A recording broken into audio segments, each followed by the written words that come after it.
रहीम अस्सलाम वालेकुम ख़वातीन और हज़रात। इंसान अल्लाह की इंजीनियरिंग का एक एपेक्स शाकार है। कमाल किस्म की इंजीनियरिंग अल्लाह ने की है। इसलिए अल्लाह ताला ने कहा है कि मैंने इंसान को अशरफुल मखलूक़ात बनाया है।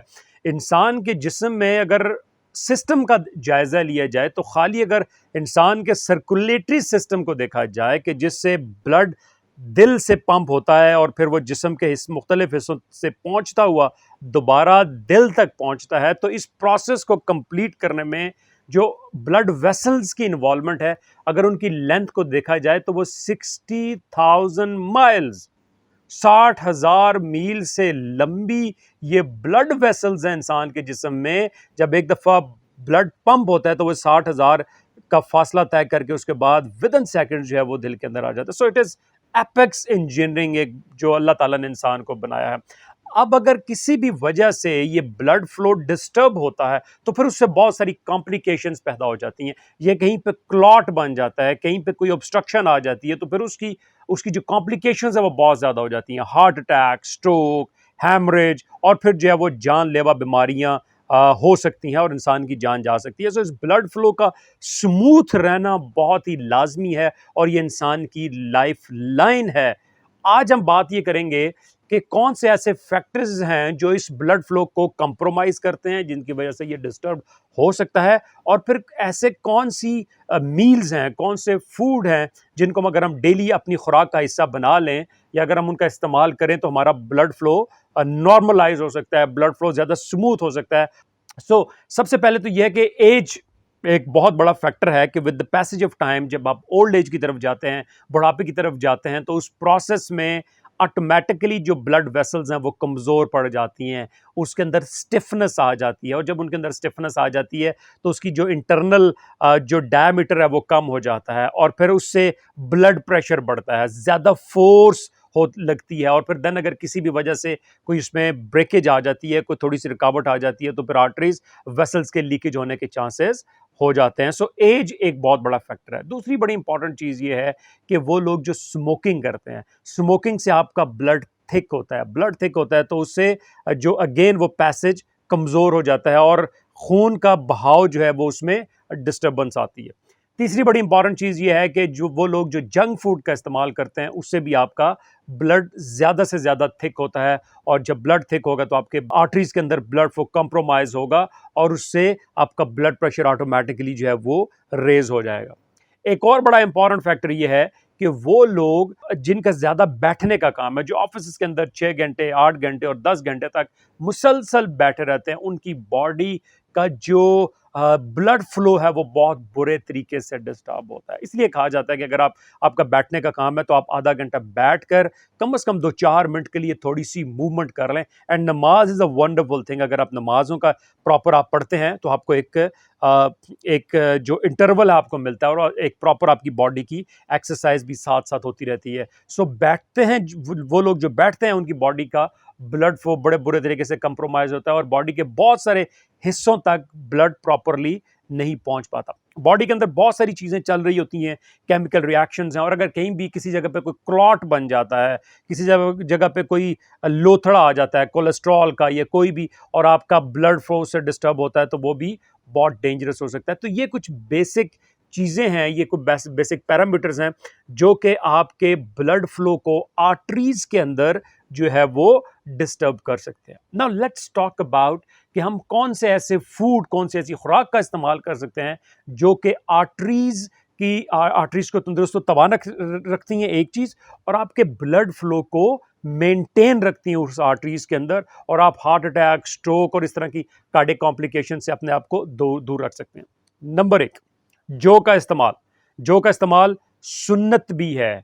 आप जौ का अगर इस्तेमाल करते हैं, जौ का दलिया खाते हैं या जौ की रोटी खाते हैं, तो उससे आपकी आर्टरीज की जो है वो हेल्थ बड़ी ज़बरदस्त रहती है। चूँकि जौ के अंदर जो है वो फाइबर्स हैं, फाइबर्स आपके मेटाबॉलिज्म को बेहतर रखते हैं, आपकी आर्टरीज की हेल्थ को जो है वो बेहतर करते हैं, और कोलेस्ट्रॉल जो है वो उसके लेवल्स को कम करते हैं। दूसरे नंबर पे आप अगर लोबिया का इस्तेमाल करते हैं तो लोबिया के अंदर भी फाइबर्स पाए जाते हैं, और वो जो इलास्टिसिटी है ब्लड वेसल्स की, शरियानों की इलास्टिसिटी है, उनको ज़्यादा फ्लेक्सिबल रखते हैं, उनको स्टिफ नहीं होने देते, और उस वजह से आपका ब्लड फ्लो जो है वो नॉर्मल रहता है। तीसरी जो खुराक जिसका आप इस्तेमाल कर सकते हैं वो है दालें। अब हम ये वो चीज़ें बात कर रहे हैं जो बड़ी कॉमनली, फ्रीली, इजीली अवेलेबल है, लेकिन समहाउ हम उनका इस्तेमाल हमारी जो लाइफस्टाइल है उसमें कम से कम होता चला जा रहा है। सो आज हम एम्फोसिस उन चीज़ों के ऊपर करने जा रहे हैं। सो दालें अगर आप इस्तेमाल करते हैं तो दालें जो हैं वो उनके अंदर प्रोटीन्स बहुत ज़्यादा पाई जाती हैं, रिच इन प्रोटीन्स होती हैं। मुख्तलिफ किस्म की दालों का जो इस्तेमाल है उससे होता यह है कि आपकी अगर किसी भी वजह से जो शरियाने हैं उनके अंदर कोई डैमेज है तो उसको वो रिपेयर करती हैं और आर्टरीज की हेल्थ को इंटैक्ट रखती हैं, उनको स्टिफ नहीं होने देती, उनके अंदर इलास्टिसिटी आती है और ब्लड फ्लो जो है वो मेंटेन रहता है। सो दालों का इस्तेमाल आप अपनी खुराक के अंदर उसका आप वीकली बेसिस के ऊपर या 10 डेज में लाजमी आप अब जो है वो दालों का इस्तेमाल अपनी खुराक के अंदर करें। चौथी जो बड़ी इंपॉर्टेंट चीज़ है वो है फ़िश का इस्तेमाल। फ़िश का इस्तेमाल भी बड़ा लाजमी है क्योंकि उसमें ओमेगा 3 फैटी एसिड्स होते हैं। मेडिकल रिसर्च बताती है कि ओमेगा 3 फैटी एसिड का जो बेनिफिट्स हैं वो बहुत ज़बरदस्त बेनिफिट्स हैं, आपकी ब्रेन की हेल्थ के लिए बहुत ज़बरदस्त हैं, कार्डियोवास्कुलर कॉम्प्लिकेशन से आपको दूर रखते हैं। सो अगर आप फ़िश का इस्तेमाल रेगुलरली अपनी खुराक के अंदर करते हैं तो आपकी शरियानों की हेल्थ, आपकी जो कार्डियोवास्कुलर हेल्थ है उसको बड़ा इम्प्रूव करते हैं, और उसके साथ साथ और भी उसके बहुत सारे बेनिफिट्स हैं। पांचवा जो फूड है वो है पिस्ताशियो, पिस्ता। अगर पिस्ते का इस्तेमाल करते हैं, पिस्ते के अंदर फाइबर्स हैं, पिस्ते के अंदर मिनरल्स हैं जो कि आपके कोलेस्ट्रॉल्स को कम करते हैं, और बॉडी के अंदर जो बैड कोलेस्ट्रॉल है जिसको एलडीएल कहते हैं उसको कम करती है। एलडीएल जितना कम होगा आपकी आर्टरीज के अंदर थिकनेस उतनी ही कम होगी, उतनी ज़्यादा स्पेस, डायमीटर उतना ही ज़्यादा अवेलेबल होगा, और ब्लड फ्लो उतना ही ज़्यादा स्मूथ होगा आर्टरीज के अंदर। छठा जो फूड है वो है हल्दी। हल्दी इज अ सुपर फूड जो सदियों से इस्तेमाल हो रहा है। उसका जो हीलिंग इफेक्ट उसका बड़ा ज़बरदस्त है। एंटीऑक्सीडेंट हल्दी के अंदर पाए जाते हैं, कोलेस्ट्रॉल को, ब्लड प्रेशर को, और उसके जो हीलिंग इफेक्ट्स हैं बोन्स और जॉइंट्स के लिए वो बड़े ज़बरदस्त हैं। इसके अलावा अगर हम बात करें तो वाटरमेलन का एक बड़ा ज़बरदस्त इफेक्ट है, चूँकि वाटरमेलन अगर आप इस्तेमाल करते हैं तो बॉडी उसको अमाइनो एसिड्स को नाइट्रिक एसिड्स में कन्वर्ट करती है, और उससे होता यह है कि आपकी जो आर्टरीज हैं, ब्लड वेसल्स हैं, शरियाने हैं, उनमें इलास्टिसिटी आती है, उनके अंदर स्टिफनेस कम होती है, और जितनी ज़्यादा इलास्टिसिटी होगी उतना ही ज़्यादा ब्लड फ्लो स्मूथ होगा। इसके अलावा अगर हम बात करें तो बेरीज़ का इस्तेमाल आप जितना से ज़्यादा करेंगे, बेरीज़ के अंदर फाइबर्स भी हैं, बेरीज़ के अंदर एंटीऑक्सीडेंट्स भी हैं, तो वो बॉडी के अंदर जितना भी तोड़ फोड़ का अमल है उसको स्पेशली आर्टरीज के अंदर जो है वो उसको कम से कम करेंगे, और आर्टरीज की हेल्थ को इंटैक्ट रखेगा, और उससे ब्लड फ्लो जो है वो उतना ही ज़्यादा आपकी बॉडी का बेहतर होगा। एक और फूड जो है वो है योगर्ट। योगर्ट में चूंकि प्रोबायोटिक्स होते हैं, वो बैक्टीरिया जो बॉडी में डाइजेशन में हेल्प आउट करते हैं, जो डाइजेशन के प्रोसेस को हेल्प आउट करते हैं, उनको फीड करते हैं, और वो जितने ज़्यादा बैक्टीरियाज होंगे, जितने ही ज़्यादा उनका एक अहम रोल होगा, योगर्ट का आप इस्तेमाल करेंगे तो वो बैक्टीरियाज फीड होंगे और आपके डाइजेशन को प्रोसेस को उतना ही बेहतर करेंगे। So yogurt is one of the fruit के जो आपके हेल्थ के लिए बहुत बेनिफिट है। ग्रीन टी का अगर आप इस्तेमाल करते हैं तो ग्रीन टी का इस्तेमाल आपको पता है कि आपके कोलेस्ट्रॉल को कम करता है, ट्राइग्लिसराइड्स को कम करता है, आपके एलडीएल को कम करता है, आपके ब्लड प्रेशर को कंट्रोल करने में मदद देता है, और ये सारी वो चीज़ें हैं जिससे आपका जब एक ब्लड पंप होता है हार्ट से और दोबारा हार्ट तक आता है, उस सारे प्रोसेस को ज़्यादा स्मूथ करने में आपको जो है वो को हेल्प आउट करेगा, और आपका जो ब्लड फ्लो है उतना ही ज़्यादा बेहतर होगा, और सेल्स और टिश्यूज़ तक जो न्यूट्रिएंट्स हैं, जो ऑक्सीजन है और जो एनर्जी उन तक पहुंचती रहेगी। Last but not the least, वो लोग जो चॉकलेट लवर है, अगर आप बहुत ज़्यादा ज़रूरत से ज़्यादा खाएंगे चॉकलेट तो वो नुकसानदेह है, स्पेशली डायबिटीज़ के पेशेंट्स के लिए। लेकिन रिसर्च हमें ये बताती है कि चॉकलेट्स के अंदर फ्लेवोनॉइड एंटीऑक्सीडेंट्स होते हैं।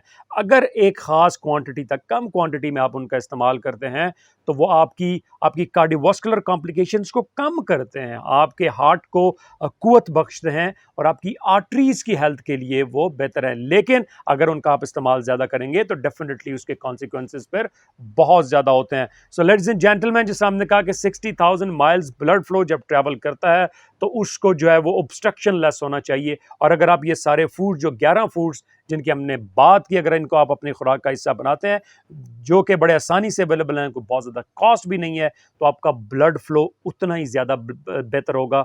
और जितना ज़्यादा ब्लड फ्लो आपका बेहतर होगा बॉडी के अंदर, आप उतने ही ज़्यादा तंदुरुस्त और तवाना होंगे। Thank you.